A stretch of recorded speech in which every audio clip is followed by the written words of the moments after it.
Bismillahirrahmanirrahim. Assalamualaikum warahmatullahi wabarakatuh. Perkenalkan, nama saya Adi Miranda Nisma Seputri dengan NIM L0512211032. Pada video kali ini saya akan menjelaskan 8 materi pada mata kuliah dasar-dasar pengelolaan perikanan.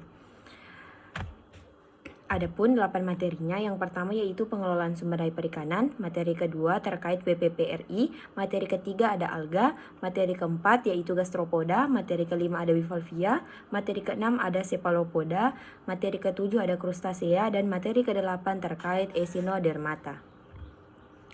Baik, saya akan menjelaskan materi pertama.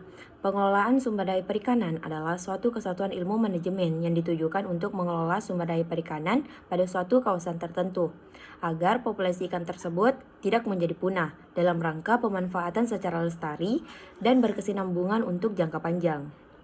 Adapun tujuan pengelolaan sumber daya perikanan ini, yang pertama, meningkatkan kesejahteraan masyarakat nelayan melalui pemanfaatan sumber daya perikanan secara lestari.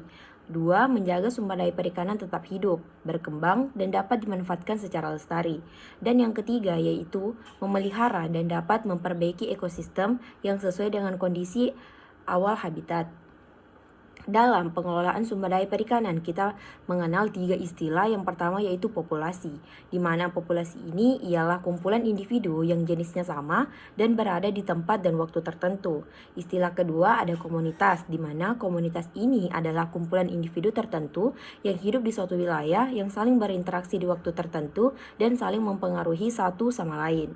Dan istilah ketiga ada ekosistem, di mana ekosistem ini adalah hubungan timbal balik antara makhluk hidup dengan lingkungan.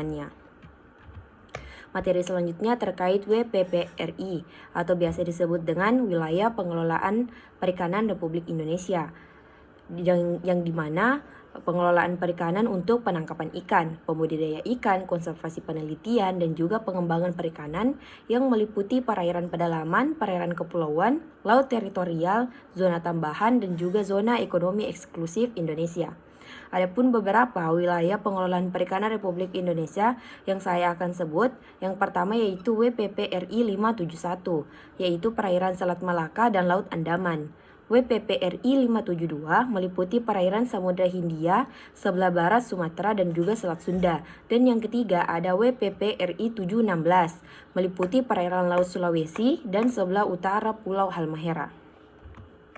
Materi ketiga ada alga, di mana alga ini bersifat uniselular atau bersel tunggal. Tetapi ada juga yang bersel banyak atau multiselular. Berdasarkan ukurannya, alga dibedakan atas 2, yaitu mikroalga yang berukuran kecil dan juga ada makroalga yang berukuran besar. Mikroalga ataupun mikrofita adalah mikroskopis yang meliputi fitoplankton dan alga renik lainnya. Umumnya ditemukan di perairan tawar dan juga bahari, baik di dalam kolam air maupun di sedimen. Keanekaragaman hayati mikroalga sangat besar. Diestimasikan terdapat sekitar 200.000 sampai 800.000 jenis yang berasal dari berbagai generasi dan juga sekitar 50.000 yang telah berhasil dideskripsi. Lebih dari 15.000 senyawa baru yang ditemukan di mikroalga. Adapun jenis-jenis mikroalga yang memiliki manfaat antara lain Botirococcus browni, Isochiris galbana, Neocolyris oleoabundans, dan juga masih banyak lagi lainnya. Makroalga di dasar laut dapat ditemukan di sepanjang pantai, mulai dari daerah pasang surut interdal sampai di kedalaman sinar matahari, dan juga dapat ditembus sampai dunia perdagangan. Makroalga sering juga disebut sebagai rumput laut ataupun seaweed. Makroalga ini tidak memiliki akar, batang, dan juga daun, tetapi memiliki talus. Nah, adapun 3 terdapat alga yang bernilai ekonomis tinggi, yaitu agar-agar, keragenan, dan juga alginat. Selanjutnya materi keempat terkait gastropoda. Gastropoda ini berasal dari Latin yang artinya gastropoda, terdiri atas gaster atau perut dan pous kaki, jadi perut dan kaki. Gastropoda ini kadang-kadang disebut sebagai univalve karena hanya memiliki satu cangkang, bandingkan dengan Bivalvia yang memiliki dua cangkang.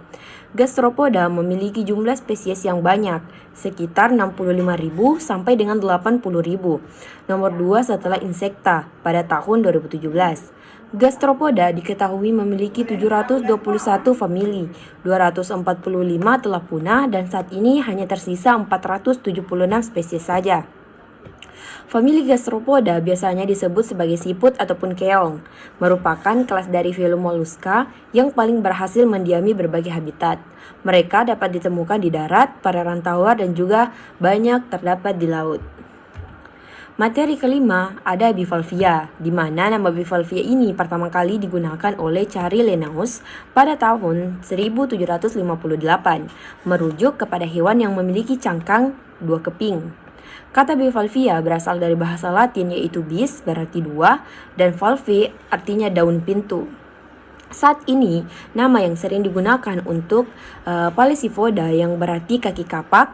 Nama lainnya adalah Lamellibranciata karena hewan ini memiliki insang yang berbentuk lembaran.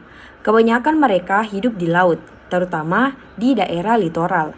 Beberapa di daerah interdal dan air tawar, beberapa juga jenis laut hidup pada kedalaman sampai 500 meter.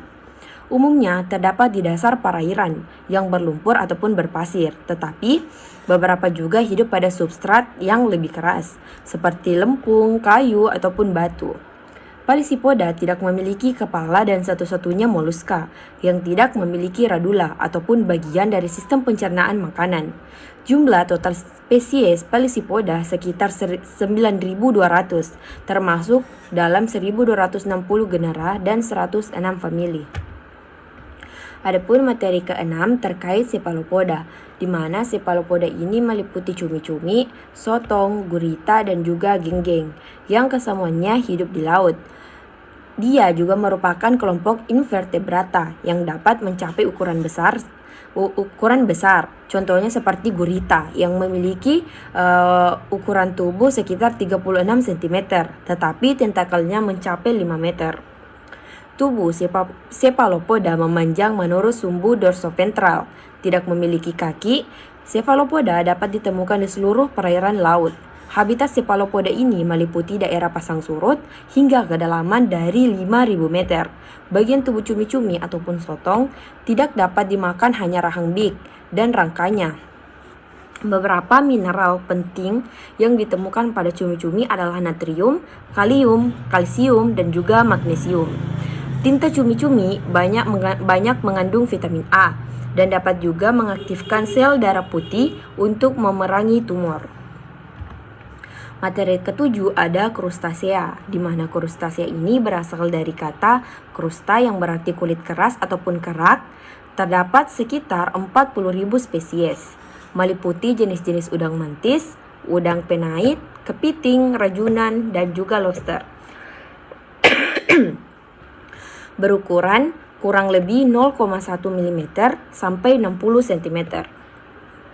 Bentuk tubuh panjang sampai bulat, sebagian besar hidup di laut, 13% di air tawar dan juga 3% di darat. Udang laut yang terdapat di Indonesia dan memiliki nilai ekonomis penting yaitu udang windu, udang putih, dan juga udang kerosok. Udang P. monodon dan P. merguiensis yang paling banyak dibudidayakan di tambak karena mencapai ukuran besar dan bernilai ekspor. Di alam, udang laut menjalani dua fase kehidupan. Fase di tengah laut ialah fase dewasa, kawin, dan juga bertelur. Dan fase di perairan muara ialah fase larva. Beberapa saat sebelum kawin, udang betina terlebih dahulu berganti kulit. Induk yang telah matang telur ditemukan di dasar laut pada kedalaman 6-45 meter. Induk P. monodon yang matang telur memijah pada malam hari, menghasilkan telur sekitar 150.000 butir. Induk P. merguiensis 100.000 butir dan P. semusulcatus sekitar 300.000 butir. Setelah 12 jam dilepaskan, telur menetas menjadi neopleus. Neopleus mengalami pergantian kulit beberapa kali dan menjadi zoa. Pada stadium zoa, larva mulai mengambil makanan dari sekelilingnya. Bentuk zoa akan berubah menjadi mesis, kemudian bermetamorfosa menjadi poslarva. Anakan udang yang bersifat planktonik ini kemudian berupaya ke pantai, cenderung ke perairan muara sungai. Adapun materi terakhir yaitu materi ke-8 terkait Echinodermata, di mana Echinodermata ini berasal dari kata Yunani yaitu echinos berarti duri, dermis berarti kulit. Jadi Echinodermata adalah kelompok hewan yang kulitnya berduri. Echinodermata meliputi kelas Asteroidea bintang laut, kelas Ophiuroidea bintang ular, kelas Echinoidea landak ataupun bulu babi, kelas Holothuriidea seperti mentimun laut ataupun teripang, dan juga kelas Rhinodea ataupun lili laut. Echinodermata yang dapat dimakan diantaranya adalah bulu babi dan teripang. Adapun ciri-ciri umum dari Echinodermata ini, yang pertama bersifat radial ataupun simetris, memiliki 5 bagian pada hewan dewasa, dan larvanya bersifat bilateral simetris. Yang kedua yaitu sebagian besar organnya mempunyai silia, tidak memiliki kepala dan otak, dan tidak bersegmen. Tubuhnya ditutupi oleh epidermis yang halus dan juga sering memiliki duri-duri kapur yang halus, serta memiliki kaki ambulakral ataupun kaki tabung, dan juga memiliki kelas Holothuriidea. Dikenal dengan nama teripang ataupun mentimun laut karena ia tidak memiliki lengan. Letak mulut berlawanan arah dengan anus teripang dan berbaring dengan sisi permukaan ventral yang disusun oleh 3 ambulacral area yang disebut shoal. Kaki ataupun podia di daerah ini mempunyai alat pengisap yang berfungsi sebagai alat pergerakan, dan pada permukaan dorsal terdapat 2 umbilicus area di mana podia mengalami reduksi terbesar secara acak di permukaan tubuhnya, dan podia ini tidak mempunyai alat pengisap disebut papillae. Cukup itu penjelasan 8 materi dengan matkul dasar-dasar pengelolaan perikanan.